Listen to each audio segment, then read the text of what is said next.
Alessandra, nesse mundo de restauração de casamento, deserto, a gente o tempo todo fala muito da questão do ego. E que muitas vezes a pessoa não consegue sair da zona de sofrimento dela, do lugar de sofrimento dela, porque ela não consegue sair do ego. Porque ela está deixando o ego tomar conta dela. Porque o ego está levando ela àquele sofrimento. O que seria o ego? Então, o ego é o que a gente chama da nossa construção aqui nesse tempo, da nossa construção aqui nessa vida. As informações que a gente traz da nossa infância, na verdade, desde o ventre da nossa mãe. O que a gente ouve, o que a gente vê, isso vai montando as nossas crenças. Muitas dessas crenças, elas são limitantes, elas não são reais, elas não são verdadeiras, por uma série de questões, né? Então, o ego é toda essa minha construção. Tudo que eu ouvi, tudo que eu vi, tudo que eu fui condicionado a pensar. O ego nada tem a ver com o divino, nada tem a ver com o espírito. O espírito tem toda uma natureza divina. E aí entra o ego, que falando do divino é a nossa carne. Então, por isso a gente fala tanto da briga entre a carne e o espírito. A carne é o nosso ego, que nada mais é do que a nossa construção aqui nesse tempo, as informações que nós recebemos, os nossos traumas, as coisas que nós percebemos, que nem sempre foi o fato. Eu posso ter visto coisas e ter percebido de forma que não foi a realidade, ou eu posso ter percebido diferente da outra pessoa que viu ou passou pela mesma coisa. Então a gente pode afirmar que o ego seria a minha humanidade. É a minha humanidade. O meu desejo, as minhas vontades. Por isso que no lugar de sofrimento, na verdade, eu basicamente estou me defendendo, ou seja, eu estou, não é verbalizando, mas na verdade evidenciando a minha dor, buscando talvez uma espécie de vitimismo, porque ao entrar no ego e evidenciar a minha dor, eu estou pedindo socorro, ajuda. Exatamente. E é interessante frisar que uma das grandes características do ego é o vitimismo. O vitimismo, ele não é real e o vitimismo, ele não traz resultado nenhum. Não traz resultado de solução, não traz resultado de cura, não traz resultado de evolução. Pelo contrário, o vitimismo, ele é uma involução. O vitimismo, ele é algo feito para me parar ou para me atrasar. Então, eu acho que na sua fala, Ivan, eu acho muito interessante a gente reforçar que uma das grandes características do ego é o vitimismo. E o vitimismo, ele não é real, ele não leva a lugar nenhum. Ele precisa ser visto, mapeado e ressignificado. Sabe o que é o mais fantástico disso tudo? Eu vou dar uma notícia para vocês agora, excelente, né? Além dessa explanação que a Alessandra trouxe para a gente, né, sobre o ego. Sabe o que é interessante sobre o ego? É porque além do ego tem um tal de superego, né? E aí tem um outro cara que é o tal do id. Ou seja, esse negócio gera uma confusão na nossa mente, é uma luta, é uma briga, mas a parte boa é que esse conhecimento mais aprofundado do que a gente falou aqui também vai estar lá no programa Raízes. Também está lá. A gente trata disso porque, assim, isso é muito importante.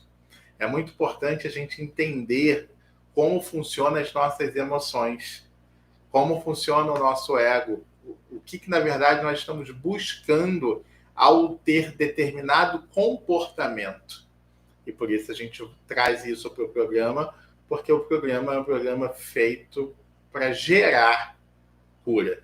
Não é que o programa cure, mas ele foi preparado para gerar isso.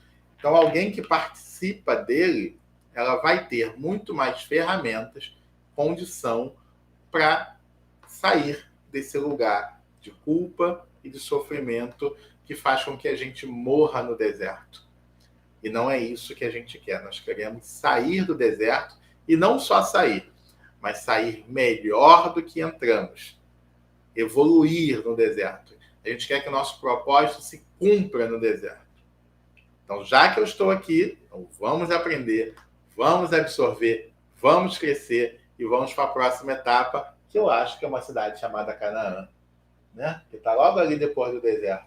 Um lugar que emana leite e mel, que está preparado para cada um de nós chegar lá. Pertinho, pertinho. Pertinho. Já era para a gente ter chegado, mas a gente quer dar a volta, aí a gente está um pouquinho mais tempo no deserto, né? Isso aí. Então vamos lá. O homem normalmente, quando se afasta, ele se afasta porque ele está com raiva, ele te culpa por algum motivo pela separação. A relação de vocês não era uma relação amigável, então as conversas normalmente sempre davam em briga. E em algum momento ele tomou uma posição, se afastar de vez, já que não conseguia uma conciliação. O fato dele estar 3 anos com uma OM, separado, sem te procurar e sem falar nada, não significa que não há restauração. Por que não significa? Porque para Deus não há impossível. Deus abre caminho no meio do mar. Deus faz homem andar sobre o mar. Deus abre caminhos em montanhas. Deus abre portas e janelas onde não existe. É a esse Deus que nós servimos.